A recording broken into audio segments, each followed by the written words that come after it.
Hello everyone. তো দেখেন ভাই, মার্কেট কিন্তু অনেক উপর আছে বর্তমানে। 3784, 83, 85তে আছে, হয়তো 38-এ যাবে, কিন্তু ভাই কখনো 40-এ যাবে না, 40,000-এ যাবে না বলতে পারি আমি। এটা এতটুকু নিশ্চিত বলতে পারি।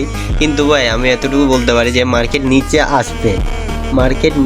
আসবে, নিচের আমি যে জোনটা করছি, এই জোনটার মধ্যে নিচের পুরা লিকুইডিটিগুলা খেয়ে ফেলবে, খাবে। এই জন্য ভাই আমরা বসে আছি। এই লিকুইডিটিকে কেন খাবে ভাই?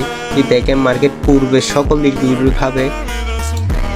আমি যদি 4 আওয়ার টাইম ফ্রেমে যাই, 4 আওয়ার টাইম ফ্রেমে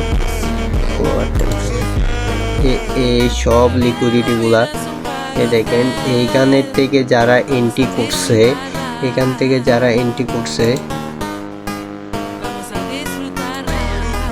ভাই যারা এন্ট্রি করছে, ওদের সকল লিকুইডিটিগুলো খাবে ভাই, সকল লিকুইডিটি খাবে। এটাই হলো ভাই। আর এটার জন্য ভাই আপনারা সবাই আমার টেলিগ্রাম গ্রুপটায় ভাই জয়েন হয়ে থাকেন ভাই। এটা ভাই পুরা ভাই কিভাবে কোথায় কি হয় ভাই সব কিছু ভাই আমি ভাই শিখাবো ভাই। আমার টেলিগ্রাম গ্রুপটায় ভাই আপনারা জয়েন হয়ে থাকেন ভাই, পুরোপুরি সব কিছু শিখাবার চেষ্টা করবো ভাই আমি ভাই। ধন্যবাদ, সবাই ভালো থাকবেন।